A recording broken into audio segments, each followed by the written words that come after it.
Hi. Hello. You have school today? Yeah. Yeah. Did you already have classes? Yeah. What'd you learn? I learned about math and sign words and 3 plus 2. What's 3 plus 2? 3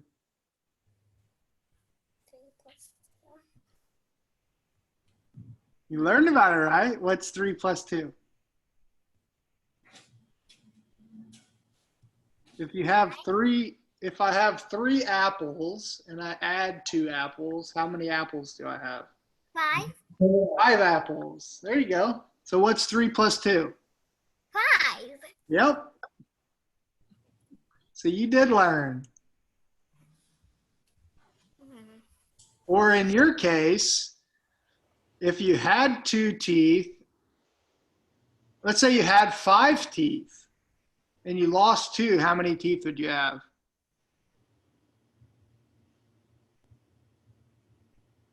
Ooh, the minus. I think they're frozen. Yeah, I think possibly.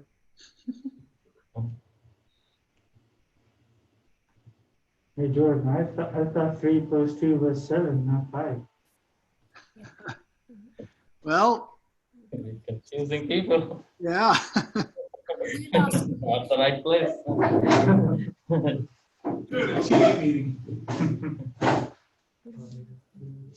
We lost connection. I skipped out on it because Tell that again. Where is we're both sitting in there in blue. We lost connection. Oh yeah, we lost connection. We noticed. Yeah. Yes. Today, I don't know what happened to the internet. We keep lost connection. That's okay. Who's Jordan? This is a Jordan. This is a one. Are they in class? Yeah. This is how we have our class. When you grow up, this is how the classes will be. Well, you're not. Much easier. You're gonna go to class. Why you're not going inside class? Because I'm here to help you. Oh, How are your classes? good. Okay, nice. That's okay. Yeah, she said she learned about 3 plus 2 today.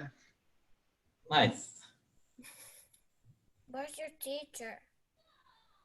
Where's your teacher? Yes. That's a good question. This is That's me. Hi. Hello. Yeah. In this class, all of us are teachers. We learn from each other.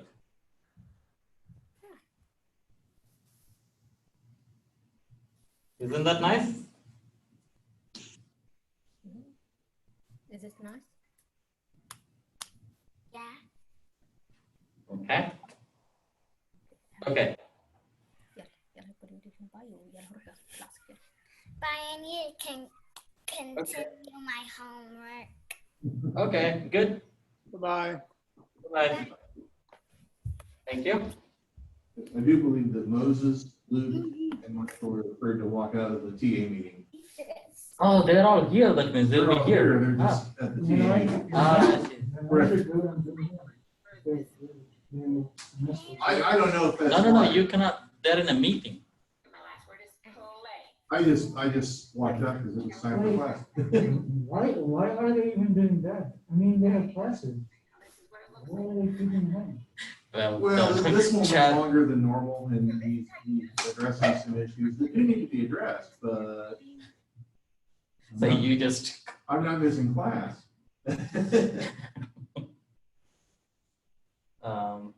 We'll give it a few minutes.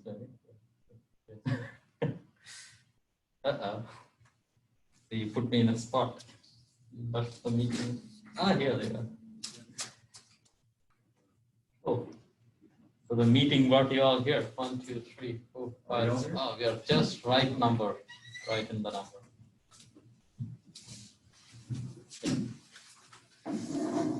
I told them you guys were hesitant to walk out of the meeting. And I was like, it's time to go. So how often do you guys have to come to the campus? For the TA meetings, every 2 weeks. No, for the teaching, I meant. Because, oh, is that online teaching going on? No, right? It's Not for the labs. okay. I'm here Mondays, Wednesdays, and Thursdays.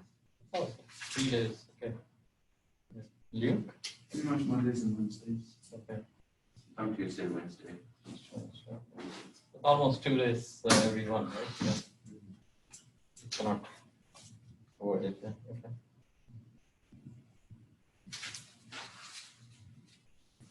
So Jordan, how do you manage? Are you having RA? You're Sorry, I muted. was muted. So I'm doing the 101 labs. So right now, everything is, the labs have been online. So I teach 4 online labs, and I'm just making videos for all the labs and then submitting. We haven't had an in-class yet, so I think they're going to try not to do in-class, but we'll see if it has to be done come 4th and 5th labs. But as of right now, the first 3 labs can be done at home pretty easily. So I'm just putting together videos of, so last week they did diffusion. So they took some food coloring and put it in some water and then timed it. And I would make a video about how to do the lab and then a video about what you could use at home to do the lab. Got it. Right now, I'm just recording YouTube videos and posting them and grading right now. So Yeah, makes sense. Yeah, works out. some of those classes are bigger, and so the secondary problem, I guess, is that some of the classes can't have all the students in the lab at once, so they're trying to figure out. Yeah.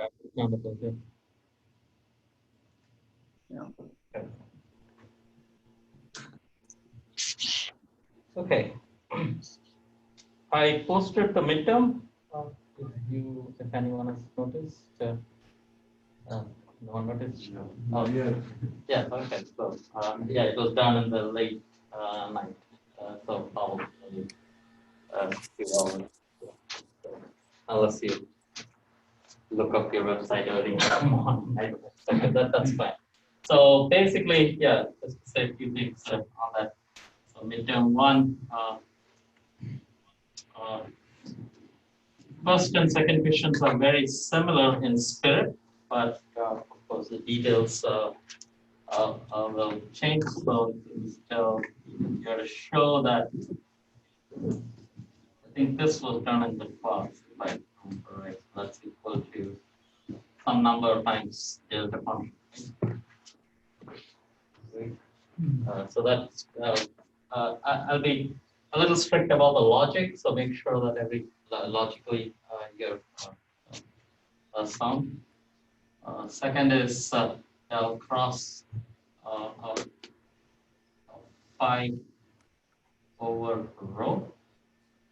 Rho is the cylindrical variable. This also turns out to be a delta function, but this time since it's a vector, it turns out to be a vector in front of the delta function.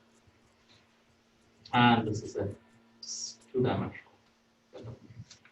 Right, so it's the same idea you will use through, so, but it's a curve, so it's slightly different. So you got to think a little, but not very hard to imagine what it could be. Okay, so that's again logically what typically happens is that you evaluate this explicitly. It turns out to be a 0. But then you say that you have to argue that no, this is probably not 0. So that argument should be very logical, and then say that it has to be delta function. So that argument should come out. And third one, I give you a function b, So suppose you have a vector field, which is a curl of another vector field, and I give you the B. So this is given. I ask you to find A that gives you that. Okay. So find A that gives you, and then I ask is that unique or not. So that's and there is a Gauss's law problem. I ask you, suppose you know Gauss's law. Suppose electric field is a constant everywhere in space, and what kind of charge distribution would give you? So imagine a charge distribution that will generate perfectly uniform electric field, radial electric field. So that's again, all this is there. Fifth one is long. So all these are equally distributed. So these are all 20 points each. But fifth is a lot more work in the sense of if you go by the amount of content that's there, it occupies 2 pages, and this occupies only half a page. But then this is less challenging in the sense the solution is given to you. These are just, it's like reading a textbook, just follow the steps. So the concept is much more involved, but then I take you through the steps. So this is just to introduce you to a concept. This one I'm challenging you in the sense, or I expect you guys to get challenged, but it's also possible that you guys all know this, this element and immediately in the answer. So if you know the answer, it's straightforward. If you don't know it, it might be a little challenging. So that's it. So fifth one is long, but just follow the steps. And if something is not clear, especially in each of the problems, it's possible that since fifth one is a long problem, there might be some wording that might confuse you. Feel free to just drop an email, or just it might help everyone to bring it out. Yeah, so that's the homework. Midterm, which is basically a homework, and it's due next Monday. Right, so that's and there is also homework due at the same time. And the point is that midterm one is supposed to be shorter, so that's my justification. That's so you shouldn't take it out of context and say a midterm and put the same. Well, I have a question pertaining to both the exams and the 2 courses. So when there might be something that seems straightforward, like, you know, if you have, I don't know, partial rho hat over partial phi. Just say what that is, or do I have to do rho is equal to cosine phi I plus sine phi j, and then do partial by partial phi, partial by partial of all the components? In math methods, you have to show me. In E&M, you can use it. Reasonable? Yeah. Right. Yeah. So let's keep. So in math methods, you have to show reasonably until it's something very obvious. So that's where that line comes. What is obvious? Not obvious. How do I define that? Try to put in as many details as possible. Okay. And be judicial there as to what is covered in the course. That means you have to show that. So we did discuss a lot about how these vectors are changing with coordinates. So I expect you guys to be able to do that from reasonable. By scratch, it doesn't mean that you go, what is scratch? Right, from a given a vector, you should know how to do that, and you should be able to show that in a couple of steps. So, decent, reasonable. Yeah. Any other questions? But in E&M, you can use identities. For example, there is a resource material that I provide that you can use, except for probably this. in the resource material, this is probably stated, but that you cannot say that using equation one and rest of that won't be, that will not solve that. I mean, you guys know how to answer it. Question by now, yeah. Yeah. Okay. Oh. So I did grade your homeworks. Okay.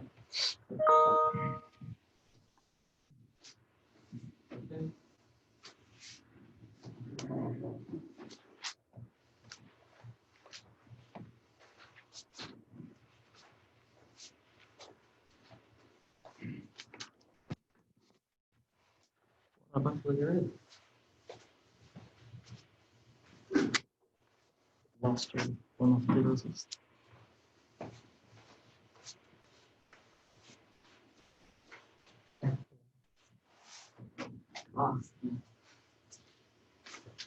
Yes.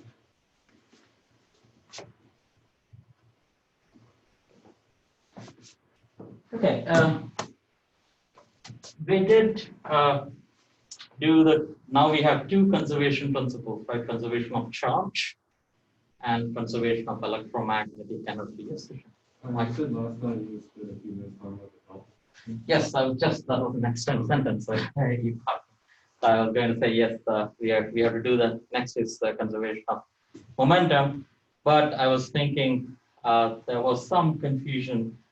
I wouldn't say some. It was I stumbled significantly during delta function, and I think that threw all of you guys off. So let me let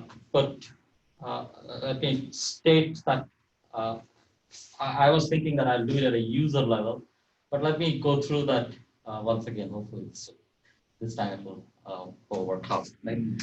So that might help. So this is a quick recap on delta functions. So delta functions again at a user level. So these are delta functions. Oops.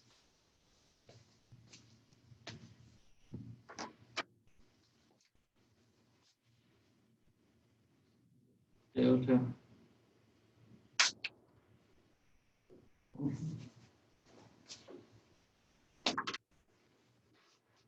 And so these are some of the identities, right? This is how it is used.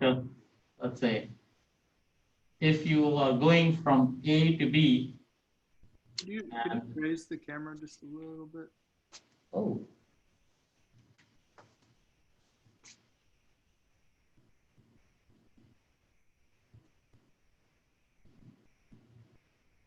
That works.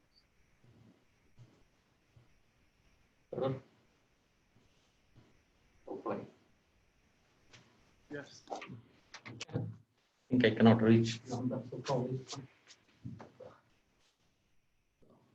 This is dx, and let us say delta of x. Let's make this c, and let's make this x minus b, and we have f of x. So how this, even if this was 1, that is perfectly fine. So this is equal to, first you have to ask the question, is B within A and C? So that's a condition. So this is equal to f of B if B is less than C and less than A. And this is equal to 0 otherwise. Now it's necessary that you put in, if you want to be very rigorous, you have to say that this function has to be well behaved. That means to say that it shouldn't be infinity at f of b.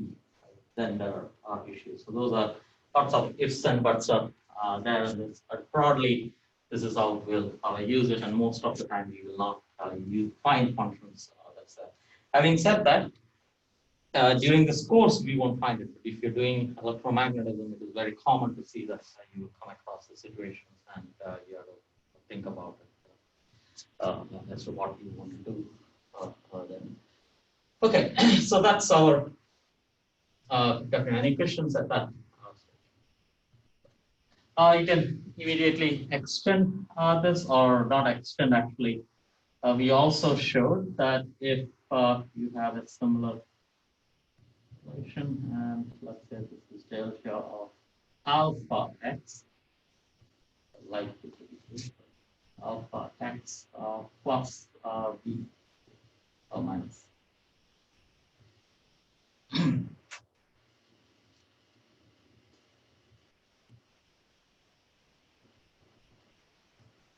Okay. And what is that equal to? Anyone?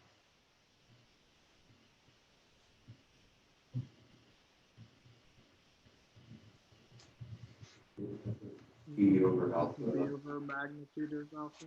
Okay, so f of b over alpha. And anything else? Over the magnitude. Over magnitude. Yeah, so over magnitude of alpha, yes. And or it is 0, right? So this is, so what is the condition here?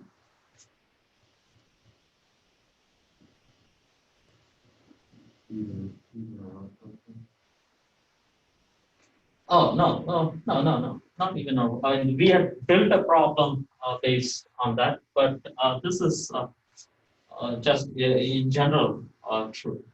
But then what are the conditions here? Like B has to satisfy some conditions, correct?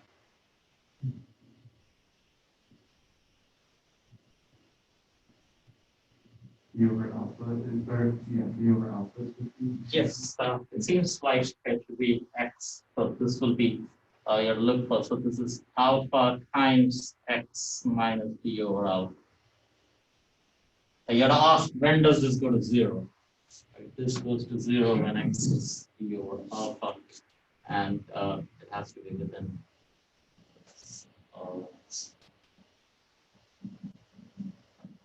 and it is 0 otherwise.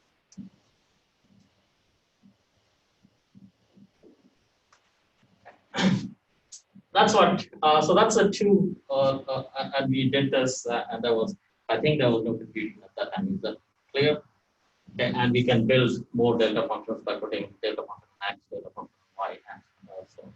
What we would like to do is, let us say that we have a delta function of a to c dx, and let's say that is the delta function of g of x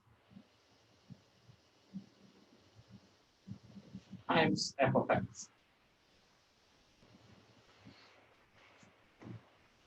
Okay, that's all, and that will answer all the questions once we know how to do that. And for that purpose, let's go on the side. Let's say that so we will work with some simple functions. Let's say g of x can be written in the form of no, I'll write a0, a1, and so on. Do not confuse with a here. A is a different number, a0, a1, or a1, a2 are roots. Right? So this is minus a2, and so on. Now it is possible that there might be double roots, like there are functions which will have double the roots. Let's get that aside. Let's say that we are working with only those functions that have distinct roots. But there are functions. So next one, what are the functions? Give an example of a function that has more roots or double roots, degenerate roots. I think that's a technical word for that, right? So simple structure. Is the question there? Like example of g of x degenerate. Example where a function that is g of x that has degenerate roots.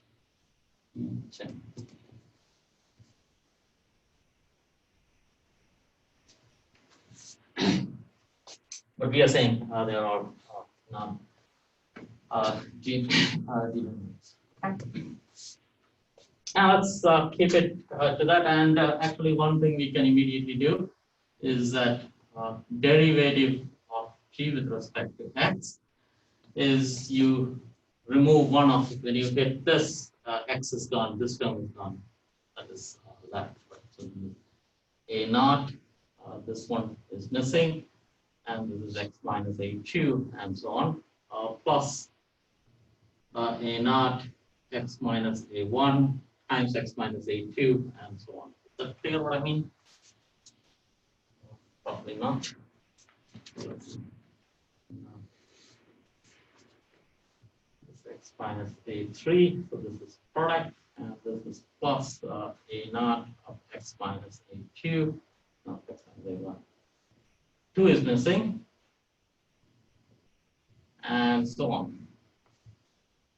When I write it explicitly, this is all good stuff. Which can be, of course, written as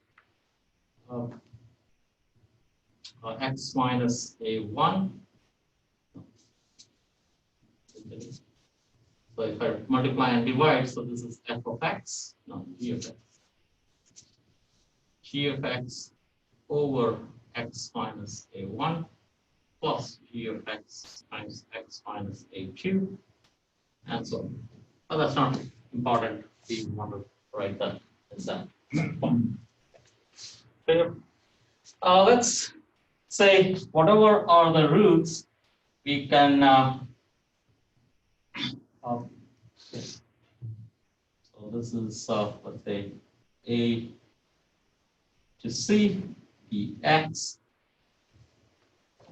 How do I say this?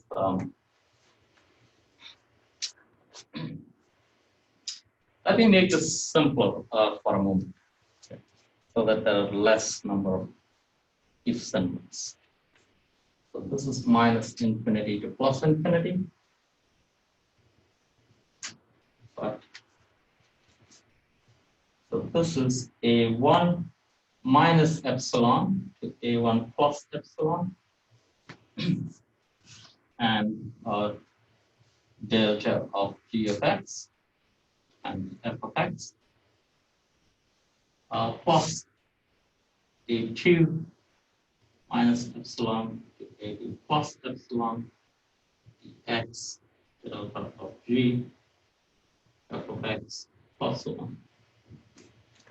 Since the delta functions contribute only around the point a1, I can always do this, correct? So that should be clear. And now let's see around a1 what is g. So now what is the point? This is equal to a1 minus epsilon to a1 plus epsilon dx. Now around a1, it's only this term that contributes, or it is only this term that contributes, which is the same as derivative of this times x minus a1. So my delta g is equal to x minus a1 times derivative of g f x equal to a1. Only around that, notice that this term is nothing but, and you have f of x plus the second one is the same, a2 minus epsilon, a2 plus epsilon dx delta of x minus a2 times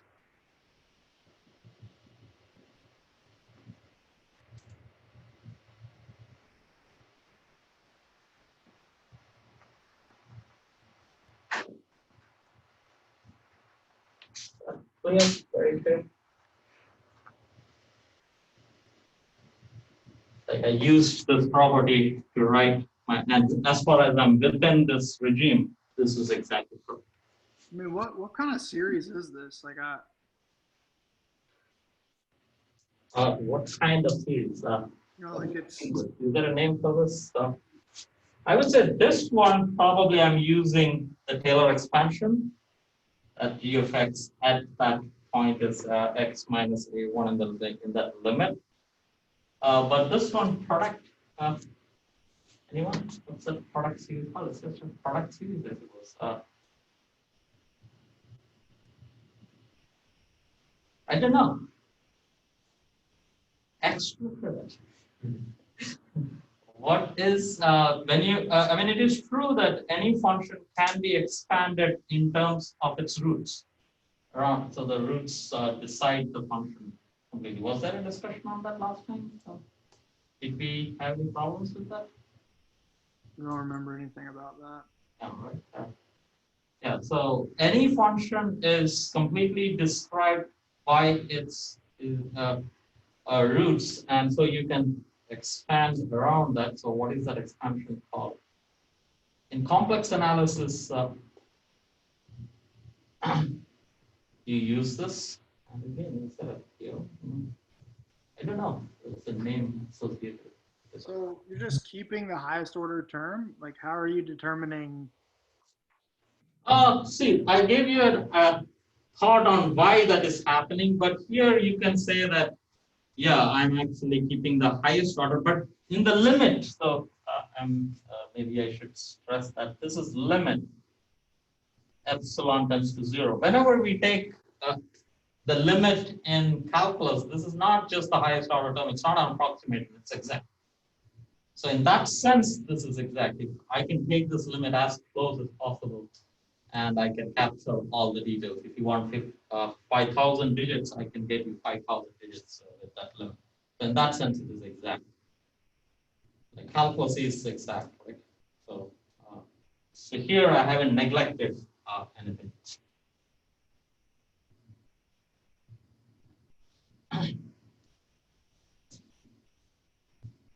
With me? Yeah. But once you cross that step, then it is straightforward. Then I use second one. This identity. Notice that this is a number, right? This boxed quantity. This is not a variable in X anymore. That's a number. Right? This is a number. Right? So I can use my property here. Right? Whenever I have something in front of alpha, I just have to bring that down. So this is equal to f of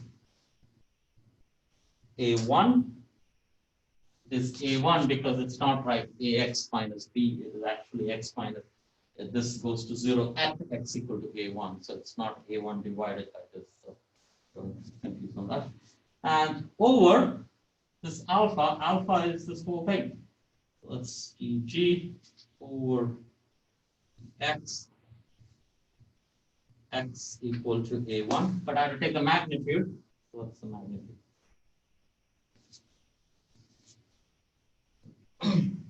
And plus f of a2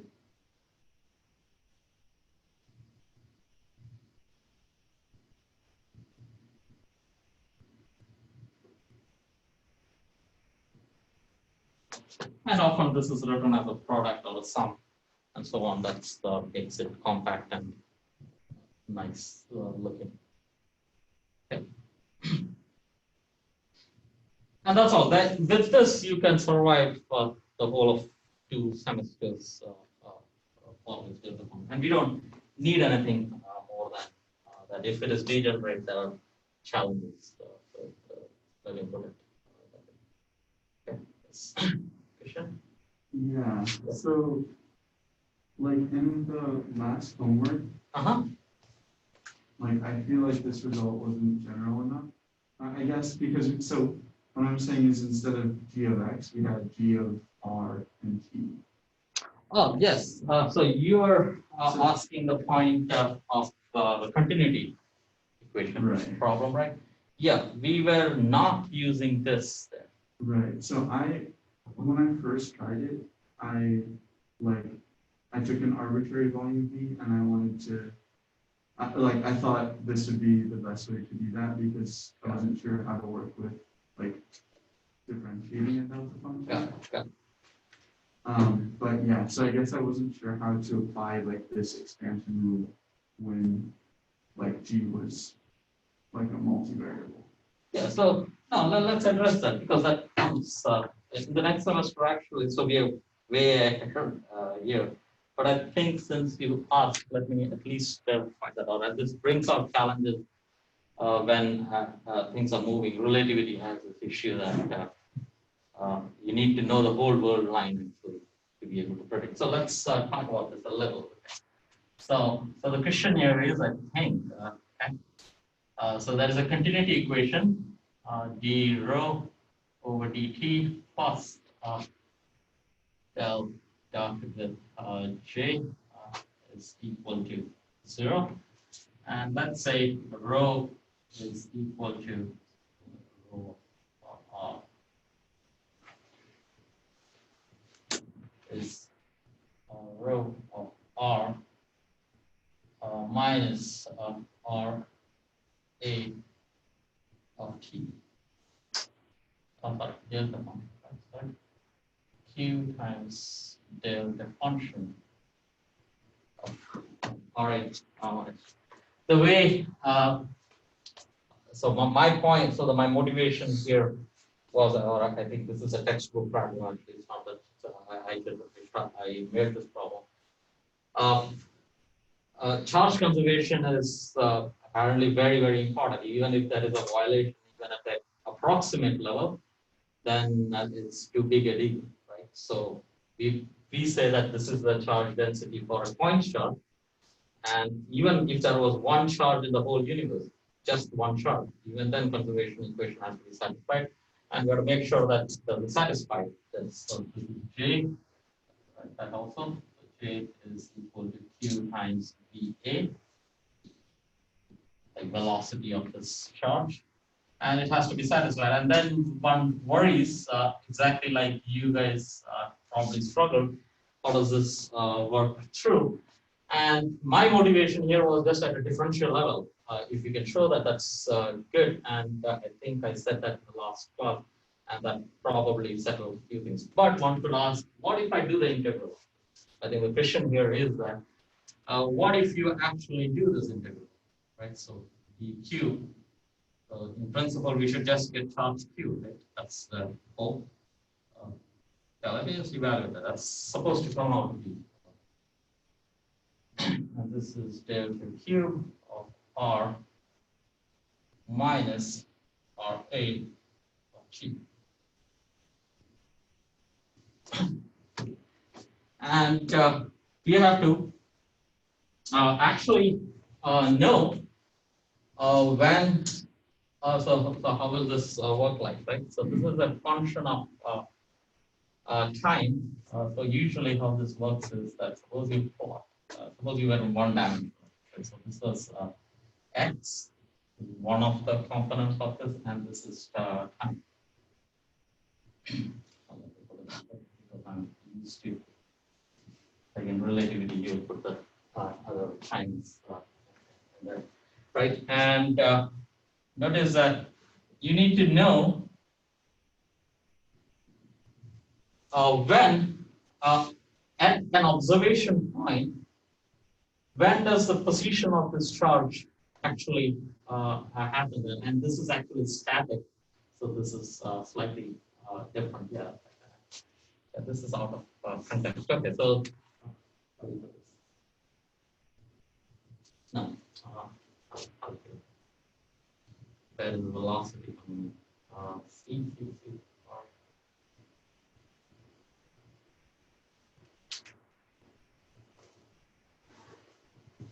No, this is much straightforward. Sorry. Yeah, this is much more straightforward, right? This will satisfy if, as far as, so this is all space R, right? This is a lot straightforward. So this is all space. And you ask, does R equal the position of the charge at any time?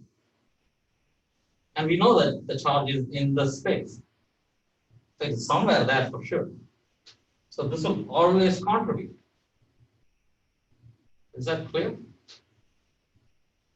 So this will always contribute to the 1, Right. right? And this is, after that, there is time derivative of q, so that is immediately 0. Right. So, but the more interesting case is if you take, like, if you have a volume, you want to see if this charge is moving in and out of the volume. Oh, yes. Right. Okay. Yeah. Right. So then, Yes.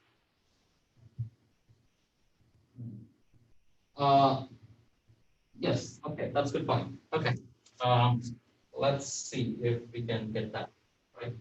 So let's say there is a volume V. Right? Yeah, I never did it. So let's say this is equal to volume V.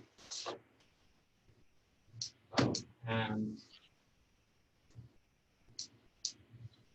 yeah, this is equal to 1 if the charge is inside.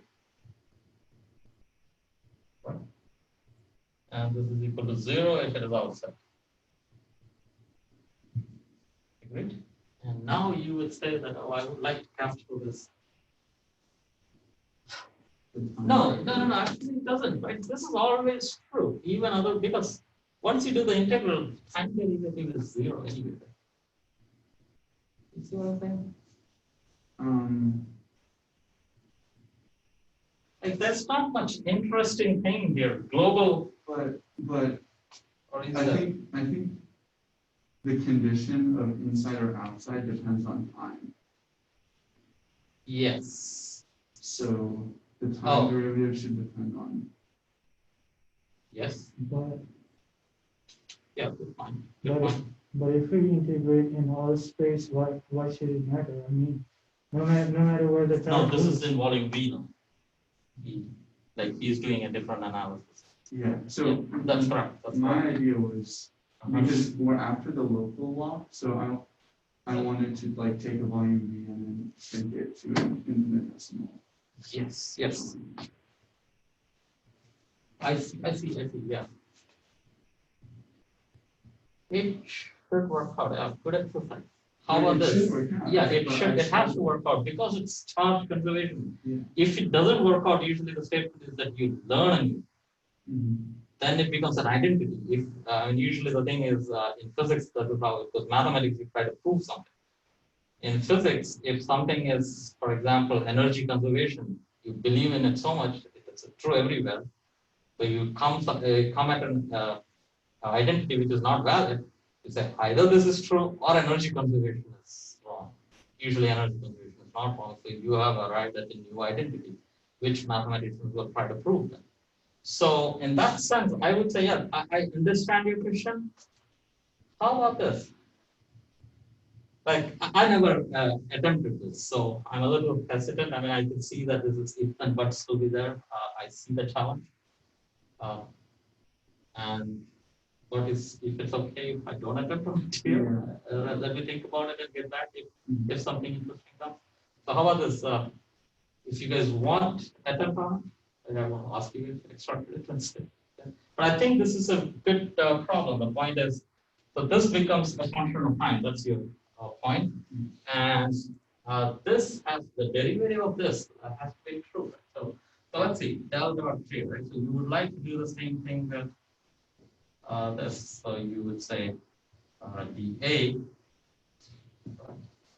dotted with J.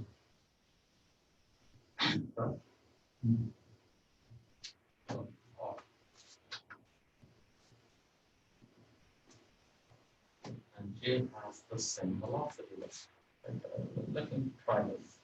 B, and this is equal to dA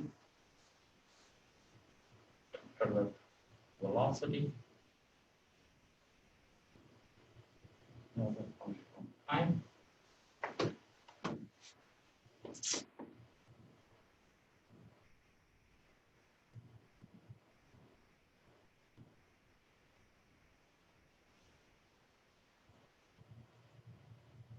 Yeah, so this is the same thing for, right? It's the same feature. Yeah, so isn't this correct that I think that at least visually I can try to say this as a function of time. Every time this crosses the surface, right? So let's say it goes like this, like this. So let's say this is in, out. Right? So it could be like this. Some random function here, and its derivative is 0 here, or time derivative. Time derivative contributes only at this point. Here, here, here, here. Am I right? There. So those are the points it does contribute, and we have to show, or we have to interpret that it's the same thing that's happening here. Charge derivative of that. Help.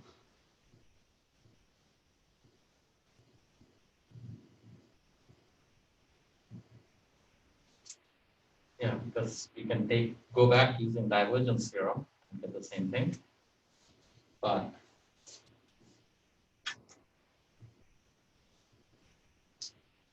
only when it is at the surface.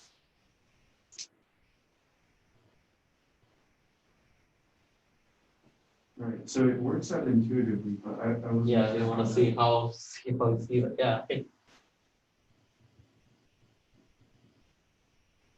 Yeah, let me try to. I can see it, but yeah.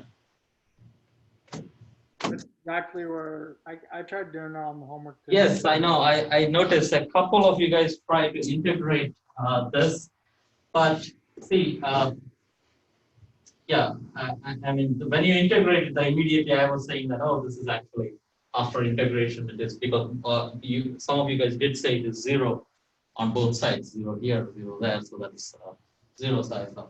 There's nothing in there, and you're not proving anything. So I did take off points because that is the only thing I graded. The rest everything I thought every one of you did most of it correct. So I didn't look at it too carefully, but this one I did look at it carefully. And so I was wanting a local, working with a local statement. So, and I see the challenge that comes with it, but if it is 0, that's not correct either. So maybe my grading is okay, but yeah, come back to me if you're not satisfied with the grading. So I guess how do we work with delta functions outside of this? Like if we're dealing with the differential of the delta function. Yeah. You can use it, but it is not well defined. Okay, in this course, you will be pretty okay if you use it outside the integral also. For example, like I think your question is delta of x. Then let's say delta of a of x.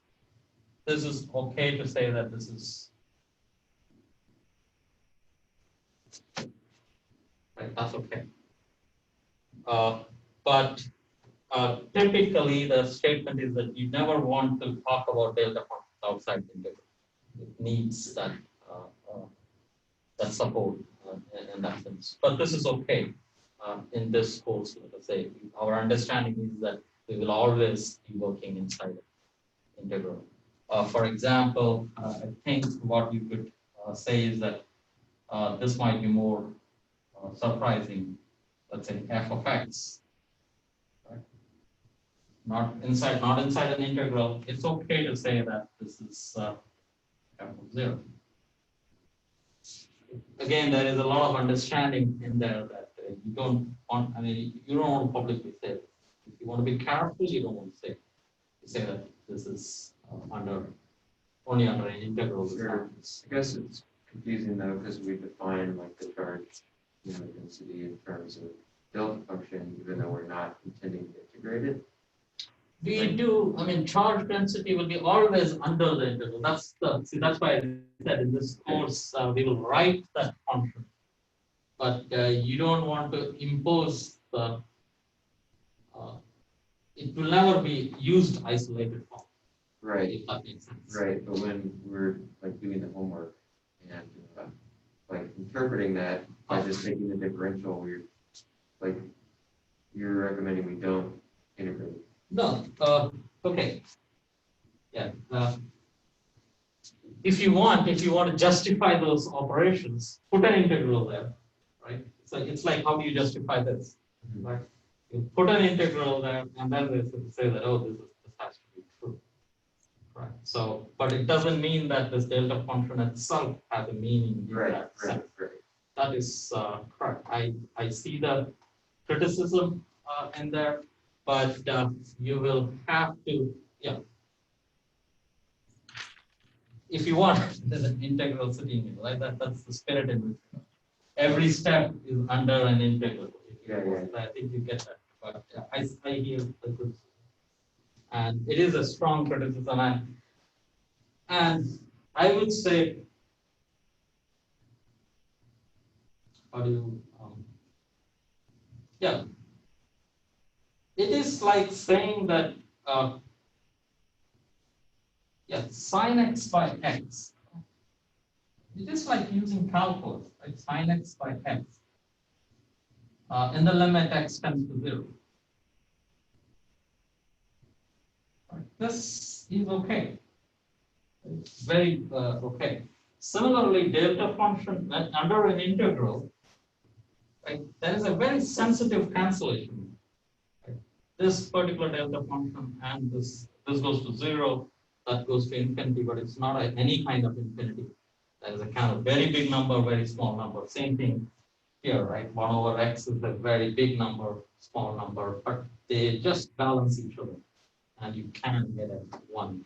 So in that spirit, delta function is very well defined, but it is one has to use it very carefully. If you are not careful, especially if you forget this integral, right, then that cancellation doesn't happen and you can be in trouble. Agree.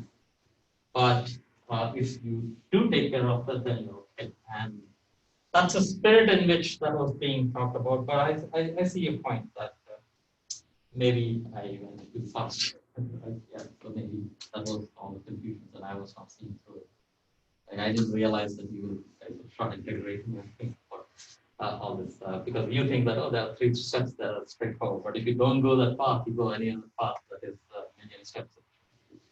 So yeah, so I would say hopefully that's the learning experience. That's the way I would stop, and surely it won't go waste. But I accept that was maybe too challenging, or maybe it was not challenging. I would say that it was not directed to you.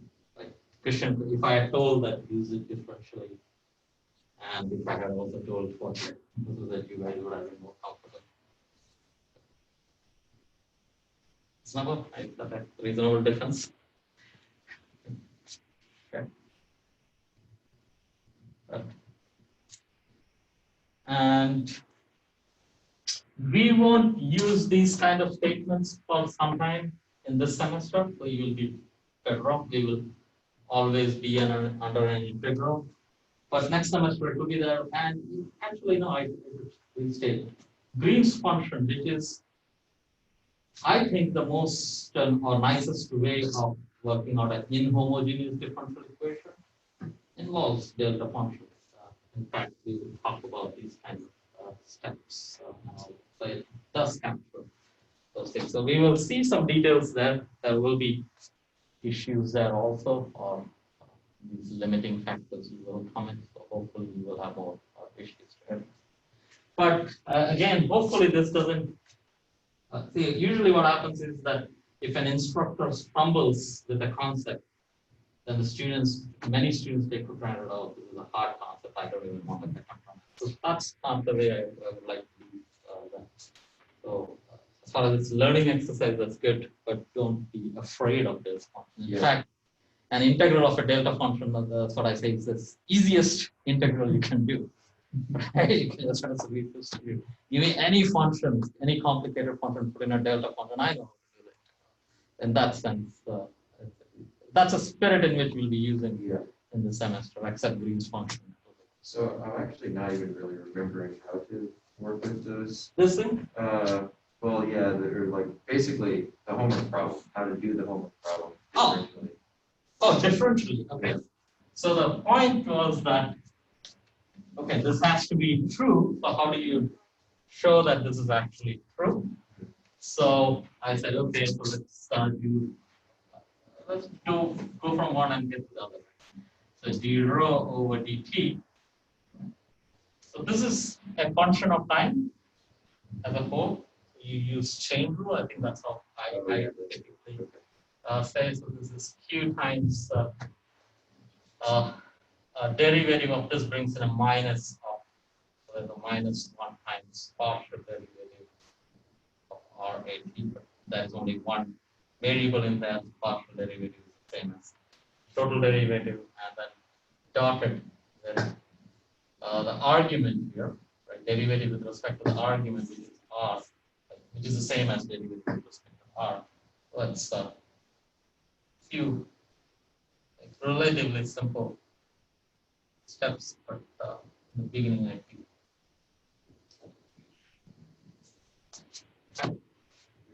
So, and so that's gradient.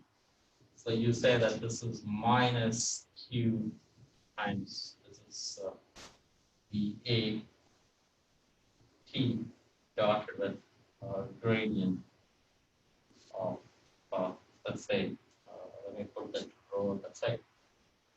So this is the row. So good. Right, q times this is nothing but row. And then you say that this is actually the gradient. This doesn't depend on the coordinates, so I can invert this.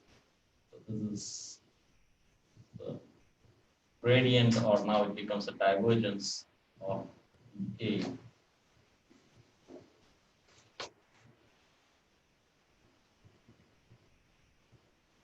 So basically now it is acting on both, but this one doesn't depend on the coordinates. So that's the same as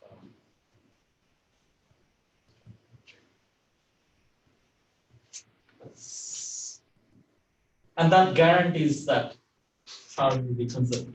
That was the main point I was. And again, it's not my problem; it's from the textbook. Like I think point is just single point short satisfy the charge conservation. It should mathematically. Like that's what. Is that was the? That's helpful. Does it take away a little bit of? Give me a few more. I think as we go 2 weeks down the line, you will see that delta function will be used at a very basic level. It is not sophisticated. Don't be worried. We will pretty much use it at this level. Or let's say the most it will be. Nothing more than that until a long. And maybe one thing one can do is, so let's think of a step function or any function. Correct? If you have a discontinuous function like this, so there is a function f of x, and this is x, and let's say this is a. So at some point a, before that it has a form of a function, and beyond that it has another form of a function, and they intersect at that point. So the function f of x is, let us say, f1 of x for x less than a, f2 of x, x greater than a. Then you would, how would you write this function as a single variable function? So the way typically you would think of is, let's define a Heaviside step function. So this is x minus a. This is equal to 1 if x is greater than a, and this is 0 if x is less than a. So in terms of this, you can actually write this function. We'll look at this. There's f1 of x times I need this has to be valid when x is less than a, right?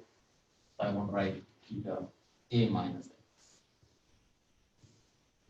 plus f2 of x times theta of x minus. That's one way of capturing a discontinuous function. And this will play an important role when we are doing Green's function because there will be a discontinuity in the derivative.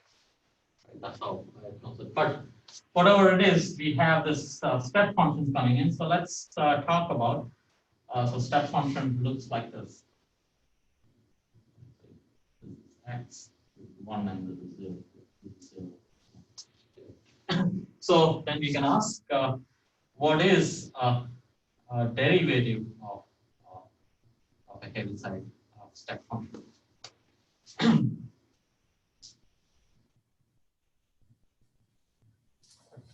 And what is it equal to?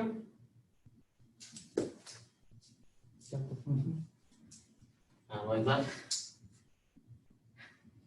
Because if you look, so if we look at f of x is smaller than 0, then the derivative is 0. But That's if right. we look at f of 1 greater than if we look at greater than f of 1, the derivative is 0. But if we look at f of 0 to f of 1, there's infinite. Like the Yeah, at derivative is least infinite. visually it seems like that is infinite, but that is not complete proof because then how does it go? Delta function has to go in a very particular way, right? It has to be 1 over x. So yes, that's correct. That's a visual way of looking at it, 0, 0, and that seems like that is a proof. But then this is delta function. So question? Yes, doesn't the delta function pull out an infinitely long line from a, isn't that the point? Like it's an infinite? Tell that again, maybe? So isn't that what the delta function does, is pulls out one specific Point? Yes, point, that's like correct. specific? Yeah. I thought it was like an infinite line though. You know, like, Or it goes to infinity at one point. yeah. And that does extreme limit.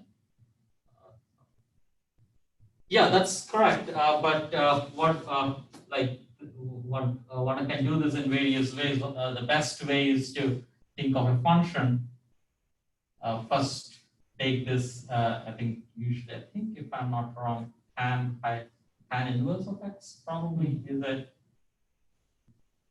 No, tan hyperbolic x is a tan hyperbolic x. I think inverse also. Tan inverse what? Tan inverse of x is like this, right?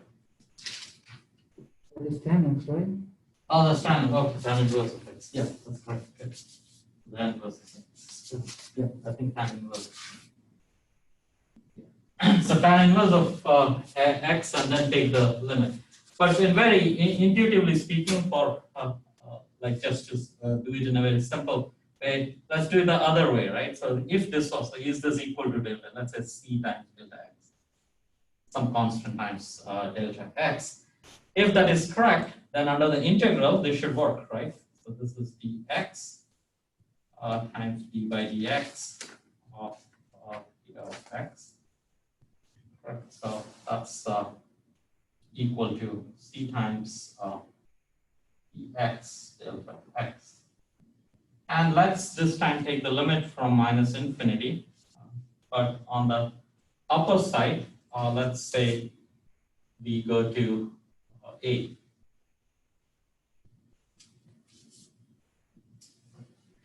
And here we clearly have, what will this be? Yeah, because this is a total derivative. So this is theta of a minus of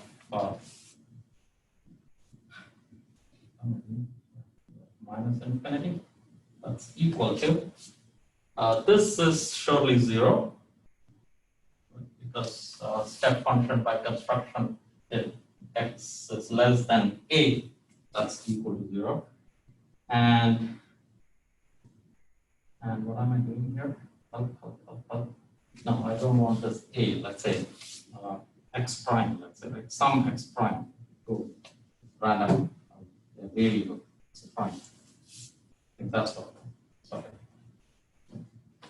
And then we see that if x prime was less than 0, this does not contribute.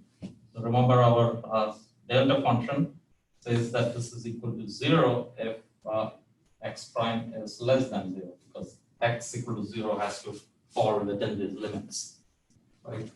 So that's equal to 0. Otherwise, it is 1 if x prime is greater than 0. This is using delta function property. And that's exactly what the definition of a step function is, which we set c equal to 1. Right? So that implies that c is equal to 1. And that's again one, at least it's a convincing argument that, oh yeah, this does balance out. The way it goes to infinity is actually correct. But the best is to think of it as a tan inverse function and then take the limit, and that goes through perfectly. That's the very best. Okay. And that is what we will use for doing Green's function, because the derivatives, that will be a boundary condition of the derivatives. So that form and this is what we will mostly use. Does that make it a little better feel for the whole thing? Okay. Questions? Okay, so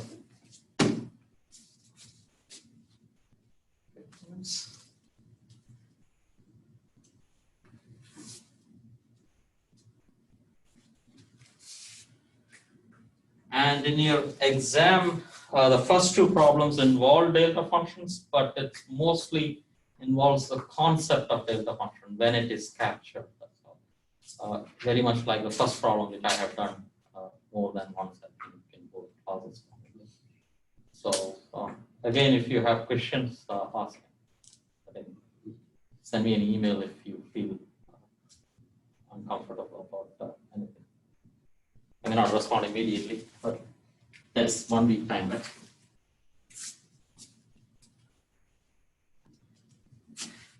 Better? Okay, 15 minutes, 10 minutes. Remove the camera. Remove the camera. Yes. Thank you.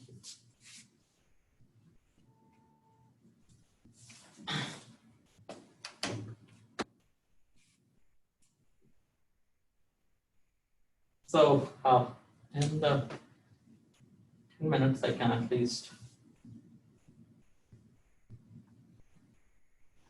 motivate what we will do next time. So what we have done is that continuity equation. So this is charge conservation. The local statement for that is that the charge density time derivative of plus the divergence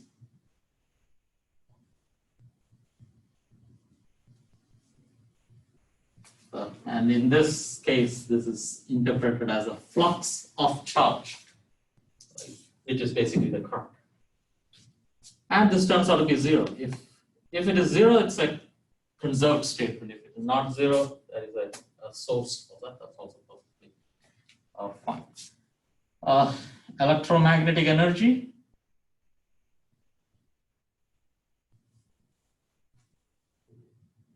So said this is d by dt, or did we say small or big? Small.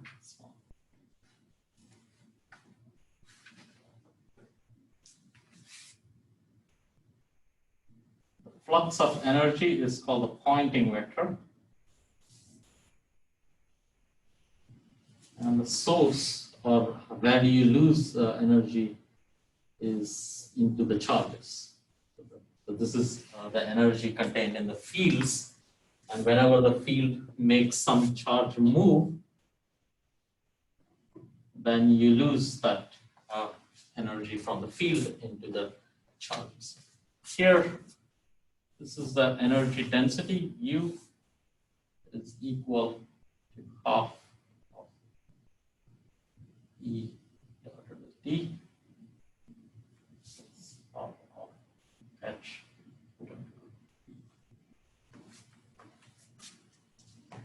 And S is to be a vector, which is E cross with H. So the flux of the energy. So think of it as again the current and charge, density. Now we want to talk about momentum, so EM, electromagnetic momentum.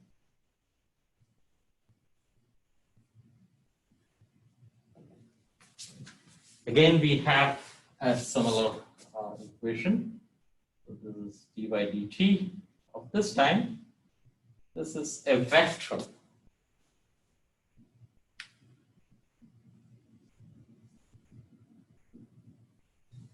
So this will be the electromagnetic momentum density plus.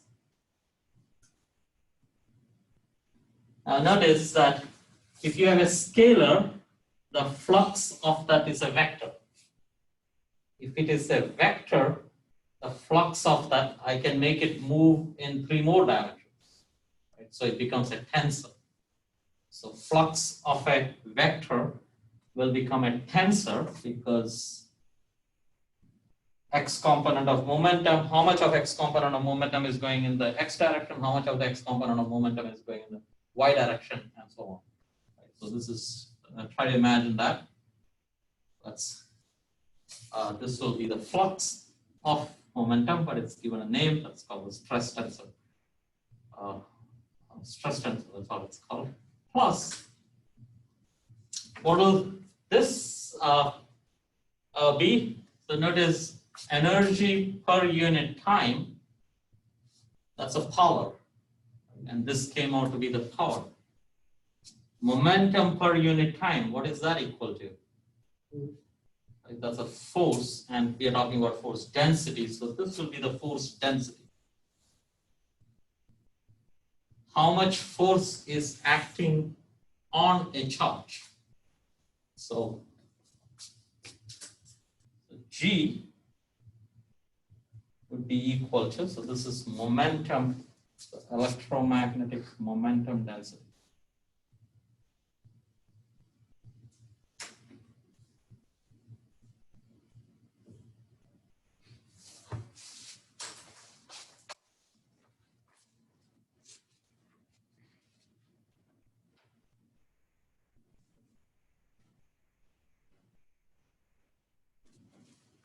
This is D crossed with E.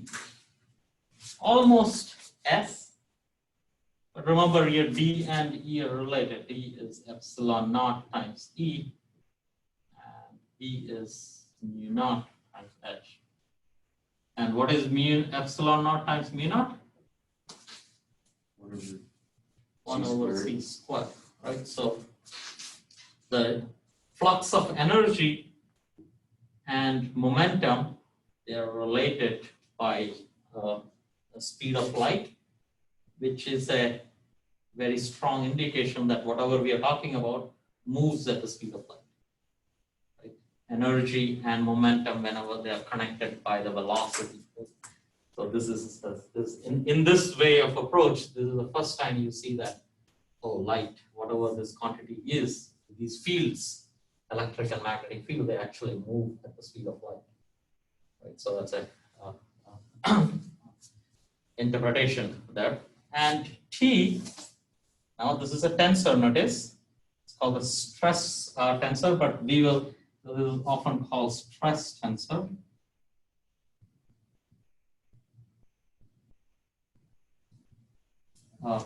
But better, this is the flux of EM momentum, right?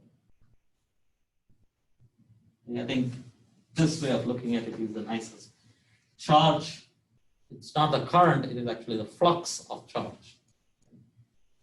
This is not the pointing vector, this is the flux of energy, right? Energy going in a certain direction. And this way, this is the flux of momentum. Momentum is a vector that comes out. tensor. So that's the way I would encourage you guys to interpret. But it's called a stress tensor. Each one has its own name because they're fundamental quantities in itself. But so what is T? T is equal to 1 times U. Right? That is energy times 1, and that is some more to it. That is E. Write this in brackets, plus not B.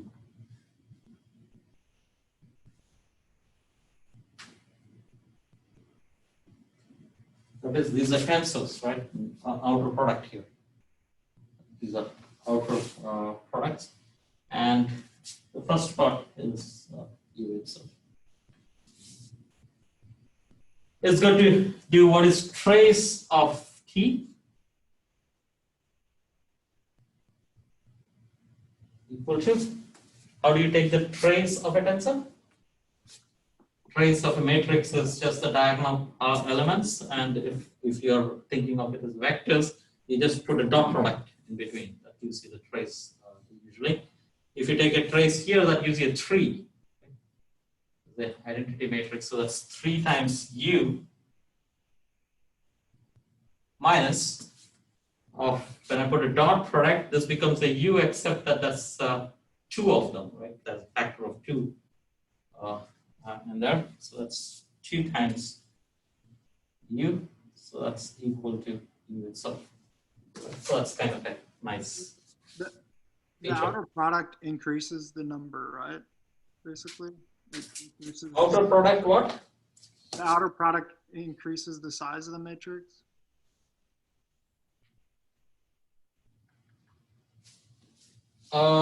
This is 3, right? 3 by 3? 3 by 3? I think I don't get the question, maybe. I'm just saying, like, when you take the outer product of 2 vectors, you get like more components, right? It's like and it becomes 3 by 3 matrix, correct? I think what you mean is, so suppose I have X, Y, Z, outer product, let's say, of A, B, C. Is that what you mean? So this will be X times A, X times B, X times C, yeah. Y times A.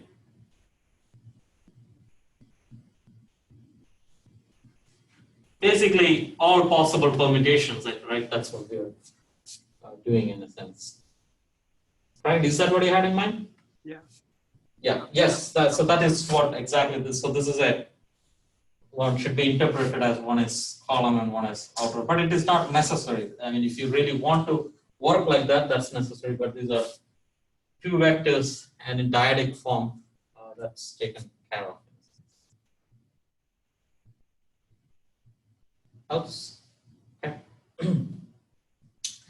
And so that leads to the question, okay, you have momentum, flux of momentum. Where do you lose the momentum? Whenever there is a force acting on the charges. So this is the force. So remember, these are all contained in the fields. These are not in charges. These are all like the moment you see any electric field out there, no matter, there is a momentum associated with that. So how does the momentum convert from one form to the other? Whenever there is a force on a charge, force, like this is force density on a charge, on charges I should say, because this could be not just one charge, on charges. And F, of course, what is F? Equal to? What is the force acting on the charge due to the fields? If there is an electric and magnetic field and there is a charge, what is the force acting on it? QVB, sir. Yeah, but one more, right? Q times E plus Q times B. Yeah. Yeah, very good. But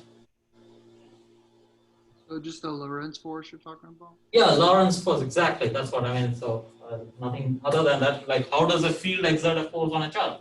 Lorentz force. That's basically a postulate. Like that's a independent. There's Maxwell's equation and there is Lorentz force. So there are two independent equations. They're not related. Like Lorentz force is completely independent. Maxwell tells us that if there are charges, how are the fields generated? And Lorentz tells us that if there are fields, how do the charges get affected? They are completely distinct statements, but quantum electrodynamics brings it together. So as of now, we are keeping it separate. One doesn't affect the other. You need to divide by volume, right? Yeah, so this seems to have a problem. Is this dimensionally correct? Right? This is not dimensionally correct. This is force density. Right? So how would you fix this? Oh, that's not correct. This is actually force, right? So force density, you want to change everything to density. So instead of Q, this becomes rho. If it was a point charge, you have to bring in that delta function there. Instead of Q times V, you have J cross B. So here, this is rho times E plus J cross B. And we will get this there. And what we will talk about is, suppose there was, in your homework, what you have to do is, you have to do this for a dipole. And in the class, I'll do the simpler one. Suppose there was a charged sphere, and that is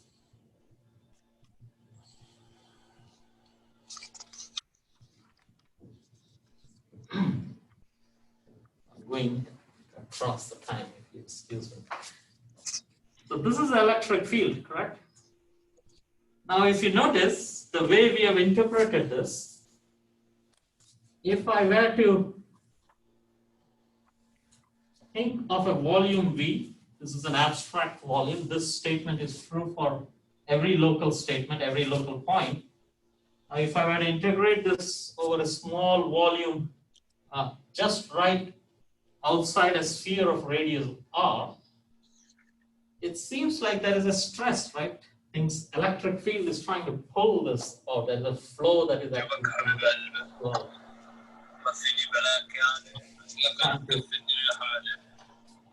trying to go out, and that will create a stress on this charge.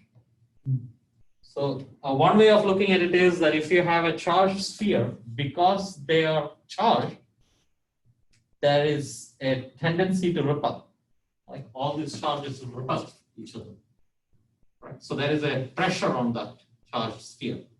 But if I were to ask you to calculate that using introductory level physics, you cannot do that. In fact, there's no way you will be able to do that, or can you? I think you cannot, because probably because these are too close, right? It will diverge, I think, because this is a single body, I think. You might not be able to construct, I think. So then here, we take a different approach. We say that this is the electric field. Right? Electric field has a stress. So we'll come from the electric field side and calculate the force on this tiny abstract point, and we will be able to calculate the stress. Yeah, think about, can you calculate the stress on a charged sphere using elementary methods? Using charge, like no fields, using Coulomb's law.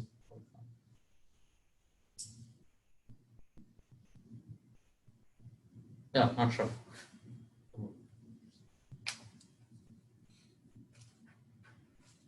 Yeah, because these two, we will not talk about charges from these 2 points, right? I think then it will diverge because they are very close. I think so. I think it cannot possibly. So we will be, but we will come up with a finite answer for the stress on a charged sphere. That's all. Thank you. I went more than necessary. Thank you for listening. Yeah. And again, ask questions, especially that charge density kind of equations. Feel free to drop a line. Is this what you meant? But often, if you don't ask, you get into a learning experience.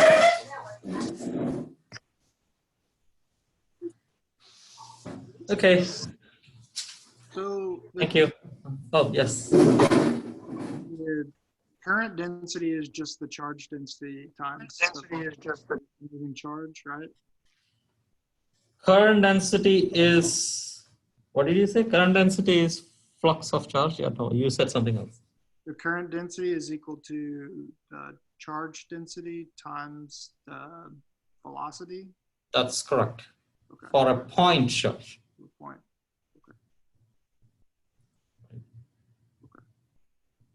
Just for a point charge, the velocity is well defined. But in general, you have to think about at every point you have to capture those charges that has velocity v. So what about like a spherically symmetric that you can treat as a point charge? Like a sphere. If it is the whole thing is moving, you're saying? Yeah. If the whole charge is moving. The whole sphere is moving. Whole sphere is moving, so it has a velocity. So every point has a velocity v. I think then you again have the same thing, right? So let's say for a sphere, you have rho. For a sphere would be q times that's a q is the and this will be over volume. So this is 4 pi by 3 r cube. That's the radius of the sphere. And this time no delta functions. So this is just theta is as far as r is greater than the radius of the sphere. That will be the charge density. Agreed? Mm-hmm. And if it's not, And it's equal to 0, right? this is not equal to? If r is less than the radius of the sphere, then it's just Yes. 0. If r, so this is theta of capital R minus r, is 1 if r is less than r. Isn't that correct? I wrote it in the opposite way, right? Theta of x is x minus a, usually. So small radius is the variable. And I think current density would be, yeah, it's just as the whole, every point in there is moving, so you simply would put so the same thing, rho times v. Isn't that correct? I think so. Yeah. I think so.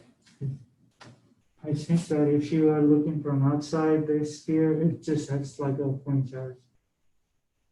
Yeah. Yeah. That's correct. Yeah, at least. Yeah, first glance, that's how I would say, unless there is a intricacy there. Because the spherically symmetric just means that the electric field only depends on r, right? Not on theta or phi. Yes, spherically symmetric means that it doesn't depend on the angular coordinates, theta and phi. Yes.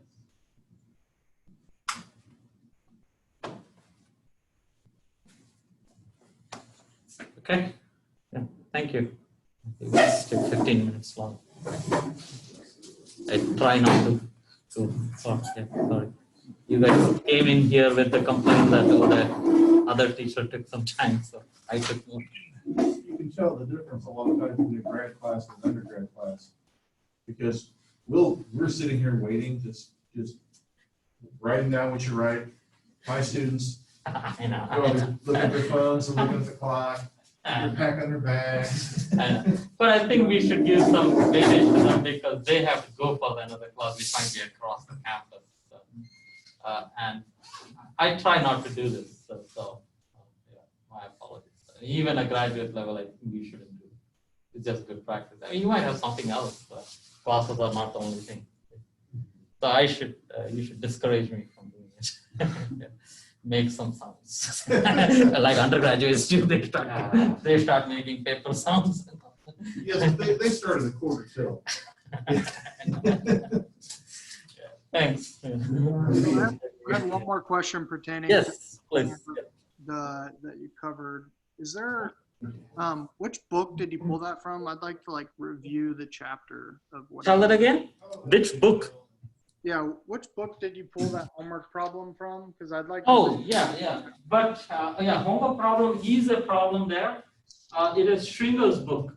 Oh, and I said that, oh yeah, it is actually posted. Yeah, all the necessary things are posted on the, if you go to D12, and that is in the content area, I have posted some chapters, but let me tell you that because I don't think the first chapter name of the, it's a textbook in a sense.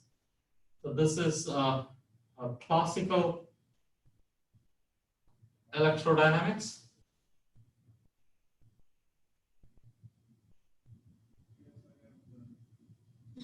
And it is Schringer, let's say et al, if that is okay.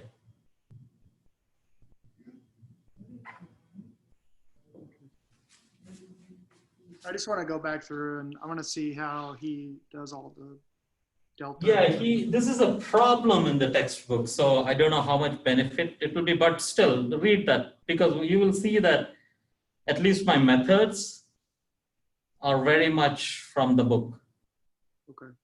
Like basically I learned it from there, so I developed it from there. But yeah, I go away from the book also. But mostly the ideas are from there, yeah. Which book do you think we should use for math methods specifically?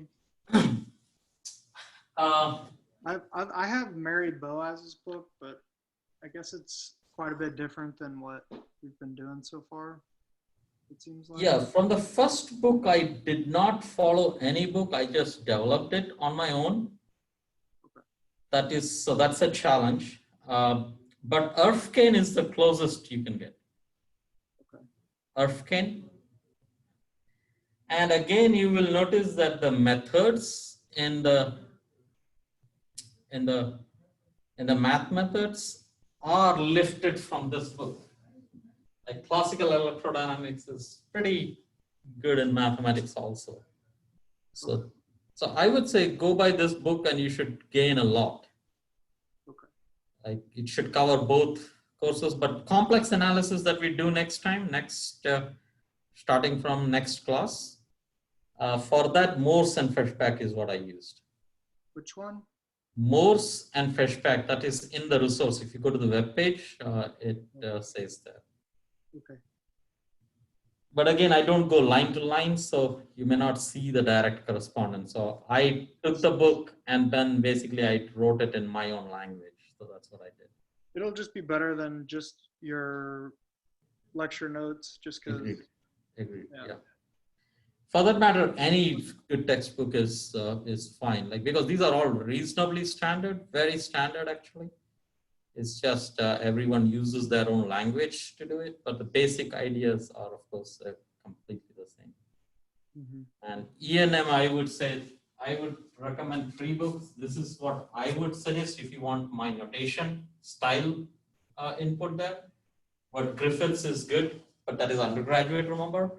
And Jackson is the best, so you should look into Jackson. Mm-hmm. Like it is. I have a copy of Jackson. Yeah, primarily because the whole nation uses it. I get confused a lot in his book. It seems like there's a lot of prerequisite stuff that I'm maybe not up to date on.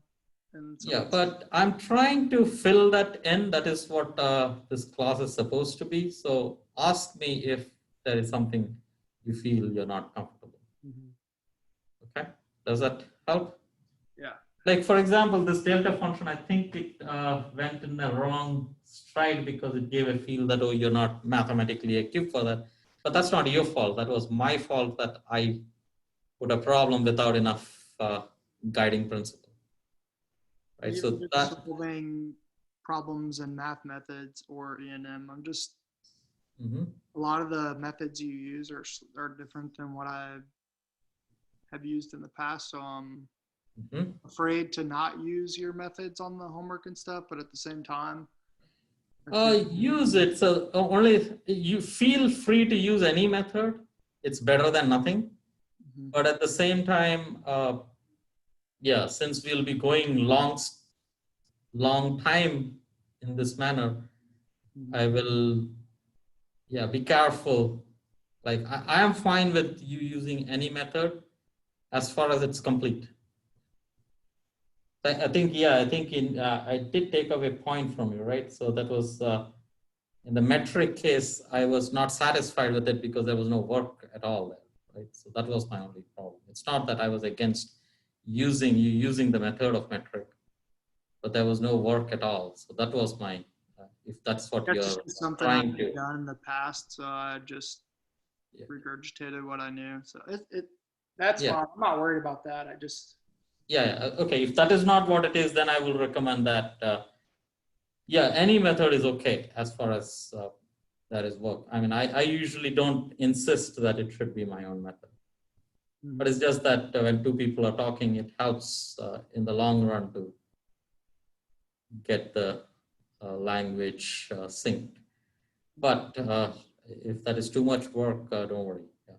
But it will hurt, I would think, because we'll be, now I'm slowing down for every step. Very soon we will stop explaining the steps, right? And we will talk more on, oh, this we did earlier. okay. So at that time, it shouldn't hurt. That is my only worry. Okay. Yeah. So, yeah. All right. Okay. Yeah. Good luck.